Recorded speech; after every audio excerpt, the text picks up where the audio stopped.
لوگوں کو برا لگا, میں دھوکہ دیتا ہوں, ٹھیک ہے. انہوں نے بولا بے حیائی پھیلاتے ہیں, میں نے بے حیائی پھیلائی ہے, ٹھیک ہے. میں یہ سوال پوچھتا ہوں کہ کامل کون ہے؟ کامل کا مجھے یہ بھی پتہ نہیں ہے کتنے لوگوں کے ابھی سن رہے ہوں گے اور ان کو اس بات کی سمجھ ہوگی. کامل مطلب کمپلیٹ. کون ہے وہ لوگ جو یہ کلیم کرتے ہیں کہ وہ کمپلیٹ ہیں؟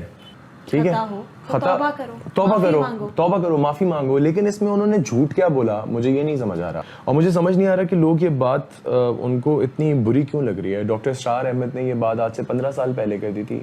یہ جو شیخ ہوتے ہیں جو جن کے پاس اتنی تعلیم ہوتی ہے, اتنا پڑھتے ہیں, یہ لوگ بہت دور اندیشی کی بات کر رہے ہوتے ہیں, یہ بہت دور سے دیکھتے ہوئے بات کر رہے ہوتے ہیں. ان کی سمجھ بہت بڑی ہوتی ہے, اور اس سمجھ کا, اس طور کا, اس دور اندیشی کا طریقہ یہ ہے کہ مولانا طارق جمیل صاحب جبکہ ہر چیز پہ دلیل دے سکتے تھے, وہ جتنا علم ان کے پاس ہے وہ مجھے لگتا ہے ہم سب اس چیز کے گواہ ہیں, جتنا وہ پڑھتے ہیں وہ ہم سب اس چیز کے گواہ ہیں. وہ کتنی دلائل دے سکتے تھے, کتنی وہ احادیث کے تھرو, آیات کے تھرو بتا سکتے تھے کہ ان کے سامنے وہ جو ہمارے جرنلسٹ ہیں حامد میر صاحب, اور وہ وہاں پہ بیٹھ کے ان سے کویشچن کر رہے ہیں. وہ اپنی جگہ تو دیکھیں.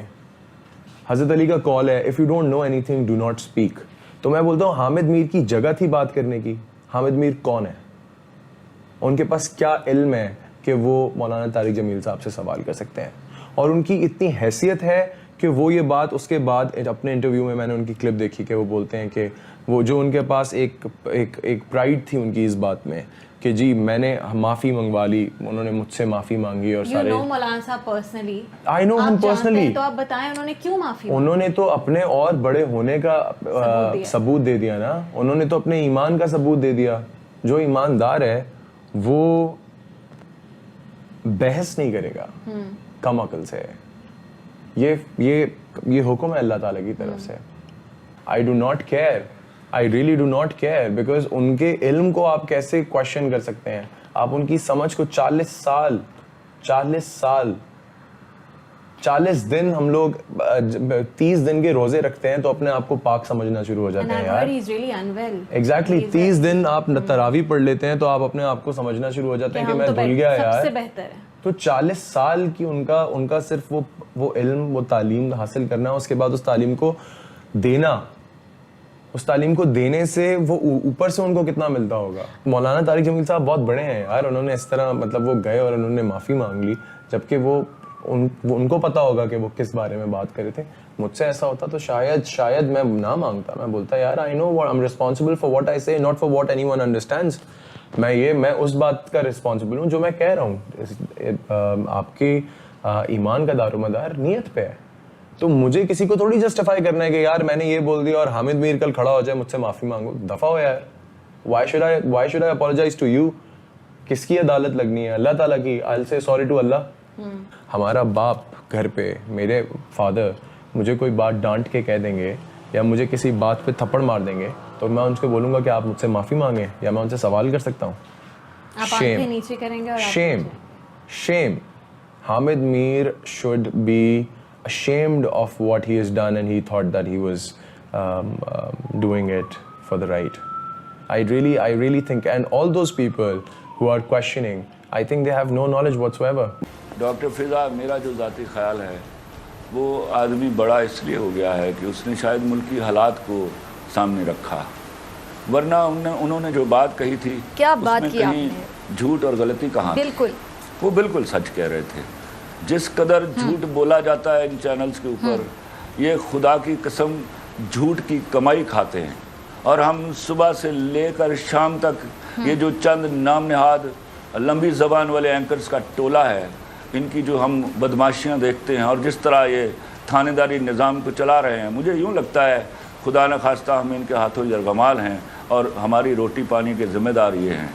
خدا کے واسطے ان لوگوں کو بہت جلدی ان کا محاسبہ کرنا ہوگا, ان سے پوچھ تاچھ کرنی ہوگی. ان کے یکا یکی بننے والے اتنے اثاثوں کو کی چھان بین کرنا ہوگی. ہم کہیں بہت بڑی حماقت کر رہے ہیں. شاید اس کی وجہ یہ ہو کہ ہمارے سیاستدانوں میں اتنی خرابیاں ہیں کہ وہ کسی کا محاسبہ کیا کریں گے, کسی کی پوچھ تاچھ کیا کریں گے. انہوں نے خود تو لفافے دے کر پالا ان کو, میں تو سوچتا ہوں کہ میں اور میرا دوست بڑا دبنگ صحافی ہے صدیق جان، میرا دل کرتا ہے کہ میں دعا کروں کہ یا اللہ لفافے لینے والے سب صحافی کتے کی موت مر جائیں، تو میں سوچتا ہوں بچیں گے کتنے. اور پھر شاید ایسی دعا اگر خدا نخواستہ میں کبھی کسی کو بد دعا نہیں دیتا، ایسی بد دعا قبول ہو گئی تو ہمارے پاس جو باقی تعداد بچے گی ہم ان کا کیا کریں گے؟ یہ میرے ملک کی بدقسمتی ہے. آپ کا جملہ بڑا گہرا ہے. جن کو ہم ایک ستون کی طرح، ایک ستون کا ایک پلیز ہم ایسے اس صحافت کو انہی پچھلے چند سالوں میں ہم نے ہماری ملک کی طاقت کا ایک بہت بڑا ستون سمجھ لیا. خدا کی قسم کھا کے کہتا ہوں یہی وہ حماقت ہے جو ہم نے کر دی. اس حماقت کی بنا پر اگر ایسا کرنا تھا تو صحافیوں کو خدا کے واسطے پہلے ان کا کوئی ٹریننگ پروگرام شروع کرتے، پتہ تو چلتا کہ ان میں سچ بولنے کی طاقت اور گردہ ہے. ارے خدا کے واسطے ان کو تو صرف اس بات پر جج کیا جا سکتا ہے کہ یہ ایک دوسرے چینل کے پروگرام کو اچھا نہیں کہہ سکتے. یہ تو ایک دوسرے چینل کے مالک کے بارے میں اچھی بات نہیں کر سکتے. میں جب بینک جانے لگا ٹریننگ ختم ہونے کے بعد تو میرے ابا نے مجھے روک کر کہا کہ سنو یار وہاں نالائق لوگوں سے بچنا. تو میں نے کہا وہ نالائق لوگ مجھے کیسے پتا چلے گا کہ یہ نالائق ہیں فی الفور؟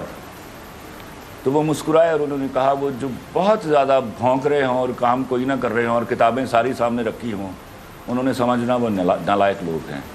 تو یاد رکھیے گا یہ جو آج اتنی جرت آ گئی، پہلے یہ شروع ہوئے سیاستدانوں سے، پھر فوج پر بھونکے، اب حد یہ ہے کہ یہ اتنے بڑے عالم دین پر بھونک رہے ہیں. یہ بدقسمتی اس ملک کی. میں کہتا ہوں خدا کے واسطے اس وقت تو ڈر جاؤ جب کرونا کی شکل میں ایک موت آپ کے سر پر کھڑی ہے. اللہ کے واسطے آپ احادیث پڑھ لو، ہمارے جو بزرگان دین ہیں ان کے بیانات سن لو. وہ ایسے وبائی ماحول میں فرماتے ہیں کہ خدا کے واسطے اللہ سے اپنے گناہوں کی معافیاں مانگو. اور یار ہم سب گنہگار لوگ ہیں. ہم نے آپ کے برابر جھوٹ نہیں بولے ہوئے.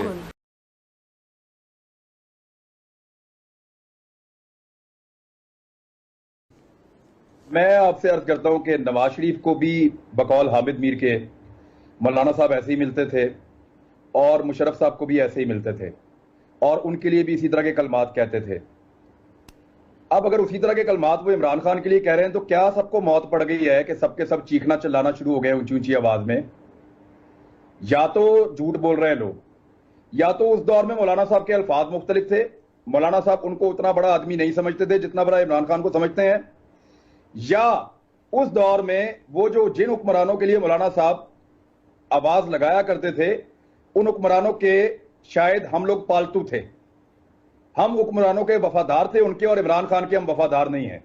عمران خان کی تعریف ہمیں اچھی نہیں لگتی، میاں نواز شریف کی اور مشرف صاحب کی تعریف ہمیں اچھی لگتی ہے. عمران خان کی کوئی دعا میں ذکر کرے تو ہمیں اچھا نہیں لگتا، نواز شریف کے لیے اور مشرف کے لیے اگر کوئی دعا کرے تو ہمیں اچھا لگتا ہے. یا ہم عمران خان سے ڈرتے نہیں ہیں، عمران خان ہمیں مارتا نہیں ہے.